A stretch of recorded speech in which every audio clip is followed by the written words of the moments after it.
Hey everyone, it's Nick from BlogToPin, and before we get into the BlogToPin tutorial itself, I think it's important to make an introduction about Pinterest, what it wants you to do, what it doesn't want you to do, so that you have a proper expectation of what Pinterest is about and how you can succeed on it. So first of all, there are a few things you have to understand, and the most important is that you have to prepare for a long run. Results usually don't come within a few weeks. It's not something like TikTok where you have a spike and then you have a drop and you need to prepare a long video. Results usually come over a long period of time, but when it comes, it's usually like upward trend, and that's how you should work with it. It's not like a roller coaster, though sometimes it may look like it, but you should prepare for a long run for a few months until you get your first feasible result, and until that it's all kind of random.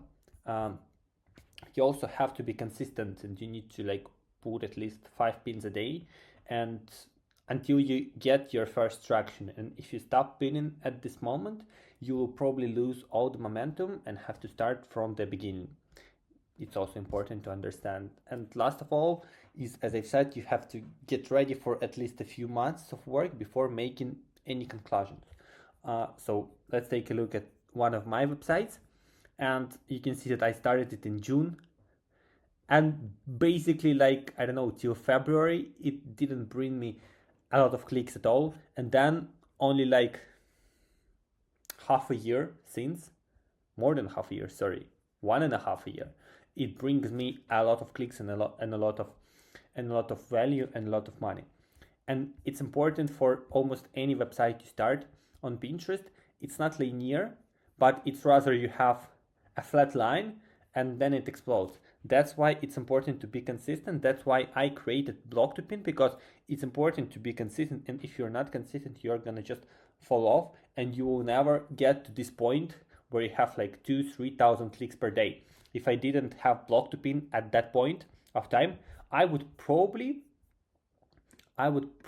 drop somewhere here, and that's it. And I'd say, hey, Pinterest never works for me, and everything else. And the same for the newer account I have.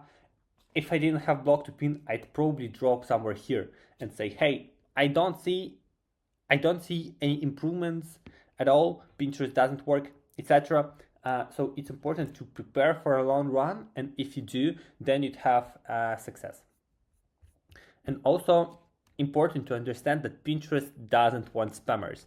I also, like, as a founder of Pinterest automation tool, I'm against spammers. I try to help you create genuine content which will help Pinterest users, which will help you, which will help everyone.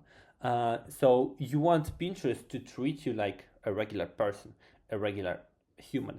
And regular person, if you think about it, he doesn't create a Pinterest account and then instantly slaps 30 pins per day to that Pinterest account. That's not what a regular person does.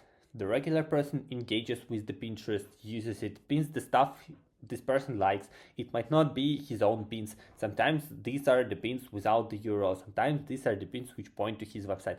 But these are different things. He has different boards. He pins different stuff. He uses the app.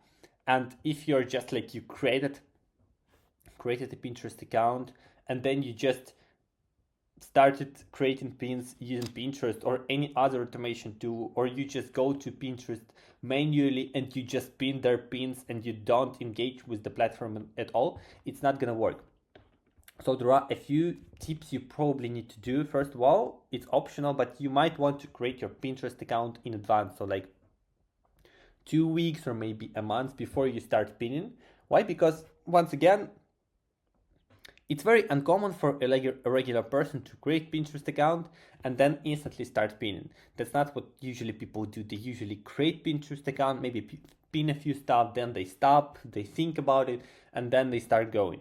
But that's not mandatory. You can start right off the bat, but it's also important to not go crazy, like 20-30 pins a day right off the bat.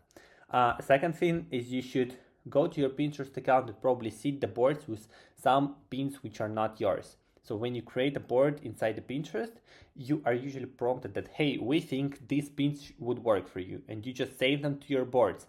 They would not do any harm for you. They would just show Pinterest you are a regular person and Pinterest should trust you more. Third is, in the beginning, you probably want to pin a small chunk of pins without a URL. That's also what a regular person does. You can think about it. He just has some inspiration, he drops there a photo, and that's it. And he doesn't instantly try to spam to his website. So you should probably also do it. You can do it inside BlogToPin as well. We'd go through it inside the tutorial, but you have a setting where you want to upload pins without URL and it would work. But you can also do it like manually, and it's also possible.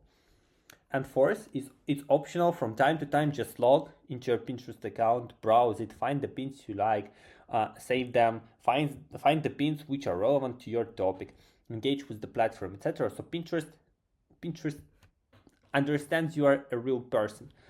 It's important in 2025. Maybe it was not that important in 2023, but it is extremely important now.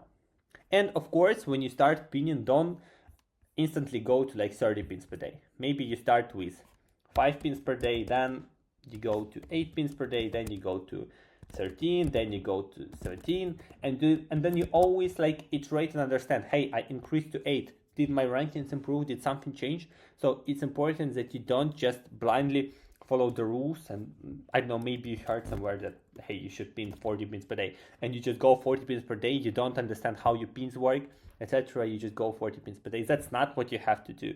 You have to start steady, slowly, and then increase as your pins get rich. I think that's all for the introduction. Now we'll get into the BlogToPin stuff.